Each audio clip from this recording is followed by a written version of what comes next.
নমস্কার বন্ধুরা, কেমন আছেন আপনারা সবাই? আশা করি আপনারা সবাই খুব ভালো আছেন। আর আমিও খুব ভালো আছি।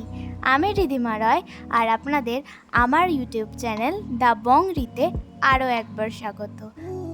অনেক জার্নি করার পর আজ আমি উপস্থিত হয়েছি শ্রীলঙ্কাতে।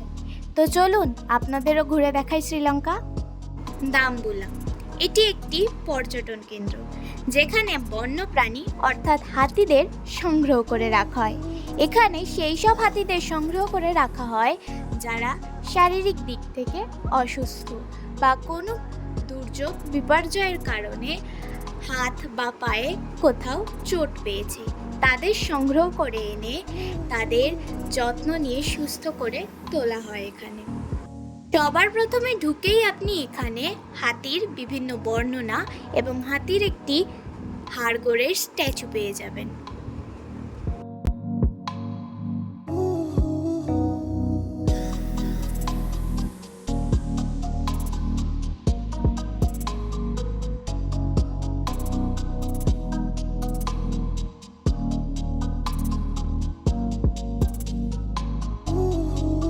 আপনি যদি চান তাহলে আপনি এখানে এসেও কিছু টাকার পরিবর্তে হাতিদের স্নান করাতেও পারেন এবং খাওয়াতেও পারেন।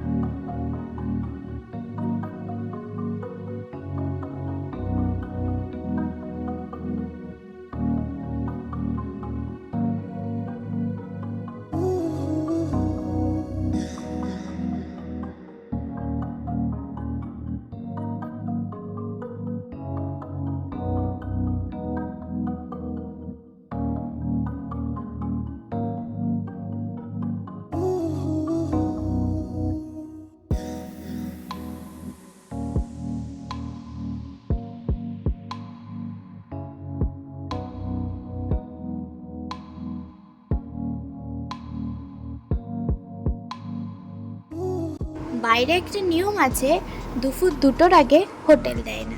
তো সেই অনুযায়ী আমরা 2টোর সময় হোটেলে এসে ফ্রেশ হয়ে রেডি হয়ে বেরিয়ে পড়েছিলাম জঙ্গল সাফারিতে। জঙ্গল সাফারিতে যেতে যেতে আপনাদের সাথে আমি এটা বলি যে আমি কি করে শ্রীলঙ্কাতে গেছি। আমরা প্রথমে কলকাতা টু চেন্নাই, তারপর চেন্নাই টু শ্রীলঙ্কাতে গেছি। কলকাতা টু চেন্নাই যাওয়ার সময় আমাদের প্লেনের টাইম ছিল 9টা 5-এ, কিন্তু সেটা 1 ঘন্টার উপর পুরো দেরি করে, তাই প্লেন ছাড়ে 10টা 15-তে।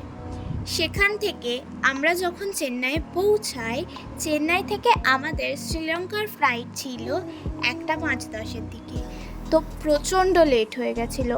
অনেক ছোটাছুটি করার কারণে আমি আর সেই সময় কোনো ভিডিও ক্যাপচার করতে পারিনি। এখন শ্রীলঙ্কাতে অফ সিজন, তো মাঝে মাঝেই এখানে হুটহাট বৃষ্টি চলে আসে। কোনো কোনো দিন সারা রাত বৃষ্টি হয়, সকালেও পর্যন্ত বৃষ্টি হয়। তো এটা একটু খুব খারাপ ব্যাপার, কিন্তু এই সময় আবহাওয়া ঠান্ডা ঠান্ডা থাকার কারণে আপনাদের গরমে আর কষ্ট পেতে হবে না।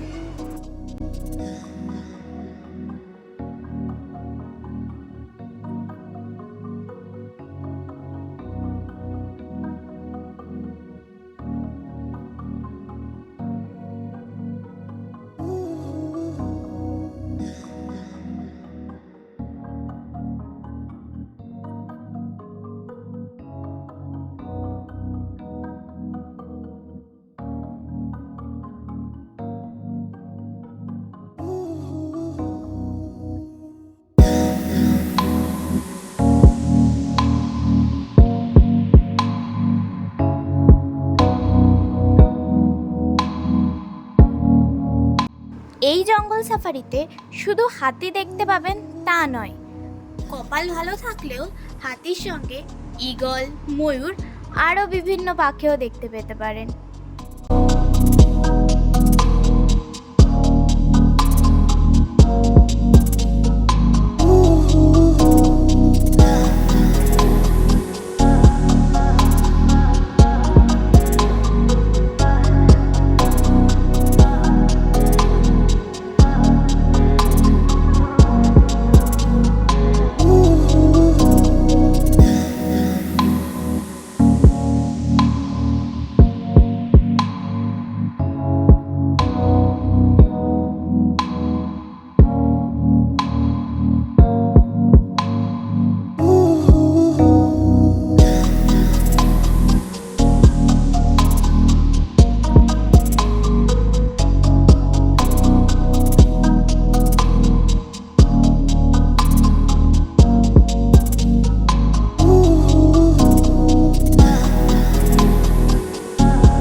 এবার একটা হাতির বৈশিষ্ট্য বলি। দলবদ্ধভাবে যেসব হাতিরা থাকে তারা সকলেই হয় নারী, কারণ কোনো পুরুষ হাতি কখনোই কোনো দলের মধ্যে থাকে না।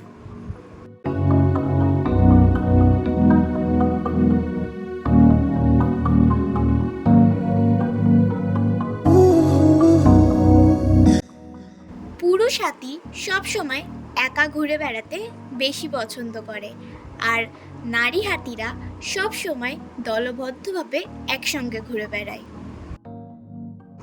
তাহলে আজকের ভিডিও এই অবধিই থাক। দেখা হবে শ্রীলঙ্কার দ্বিতীয় দিনে।